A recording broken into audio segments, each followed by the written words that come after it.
Ganito ako dati, isang magsasaka. Bago pa lang sumikat ang araw, nagagayak na ako para pumunta sa bukid para mag-araro at magtanim ng palay. Grabe. Ako po ito dati. Ito na sapatos sa mga bata, pang matanda, mga tsinelas na yan. At ito pa, marami pang iba, traditional business. Hinarang ako mag-isang kardalo. Dati, ang buhay ko. Dito ako nagtapos at dito na po ang pangarap ko maging isang teacher. Dati, teacher ako ng school na to.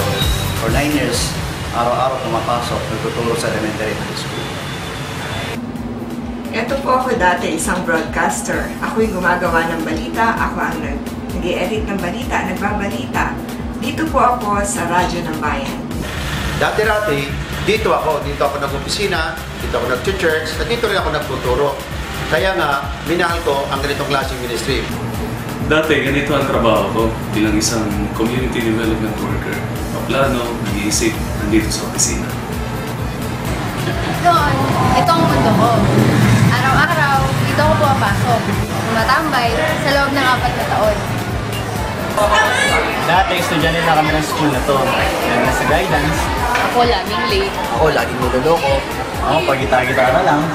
Pero nagkahiwa-hiwalay kami after my exam.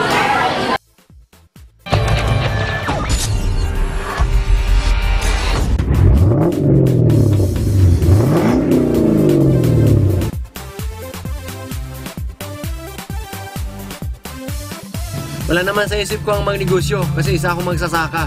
Wala akong sibinainiti pero ginawa ko lang ng paraan.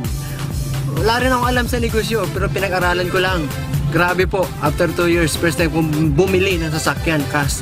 Kung ang hawak ko dati, Araro, ngayon po, Nissan Tirano na.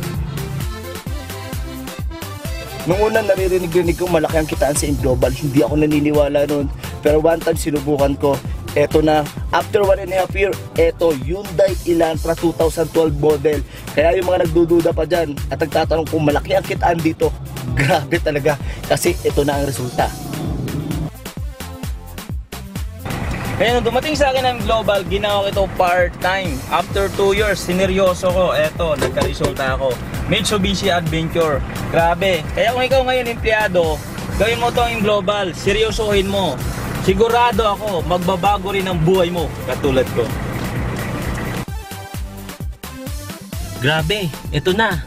Brand new Chevrolet Cruze 2012 model. Hindi ko akalain isang dating teacher magdadrive ng isang brand new car dahil dito sa InGlobal. Imagine, I just do the business for 2 years. Eto na, nagdadrive na rin ako. Ginawa ko lang, nagtry at naniwalang kaya ko rin maging successful sa business na ito. Noong una naisip ko, wala akong time. Pangalawa, busy ako. Pangatlo, sabi ko, hindi ko linya to.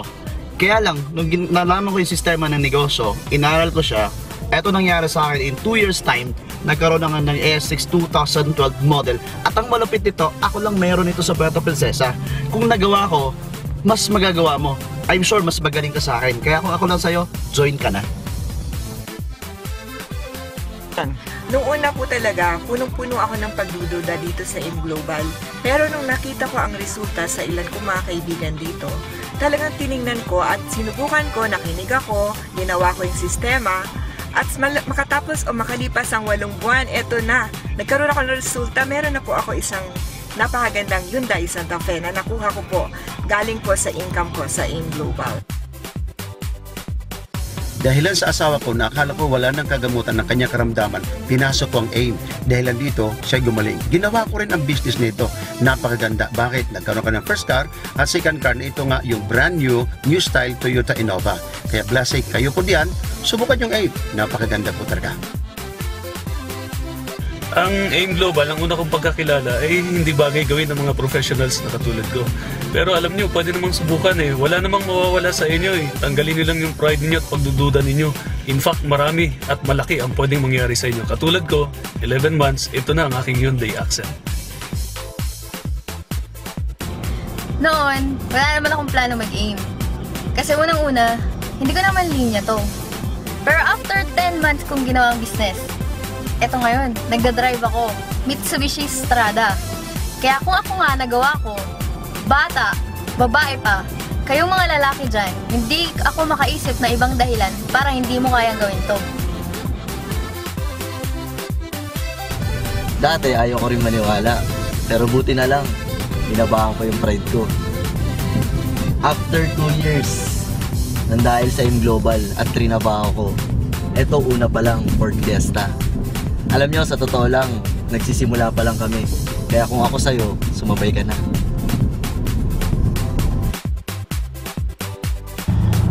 Dati, sinasabi ko, alam ko na yan, una-unahan lang yan. Pero yung binigyan kong chance, sarili ko makinig, doon ko na-realize, wala pala talagang una-unahan dito. Grabe.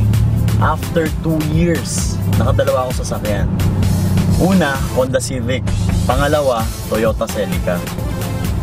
Totoo nga no, walang kwentang pangarap kung walang opportunity. And opportunity, walang kwenta rin kung walang action. Ikaw, anong action ang gagawin mo?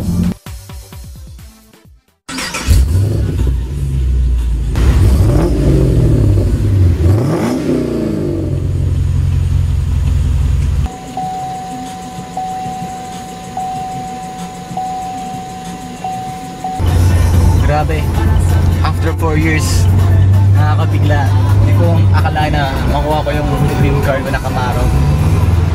Makaka-easy ko last 4 years ago, naglalakad lang ako, nakamotor lang ako. Binigyan ko ng chance sarili ko ng mangarap at trabaho yung pangarap na yun. Ito pa yung binalik sa akin ng M Global. Kaya hindi ako magtataka kung gagawin mo lang ginawa ko within 4 years ang sarili mong taon sa M Global, magkakaroon ka na ng ganito. O baka masigit pa.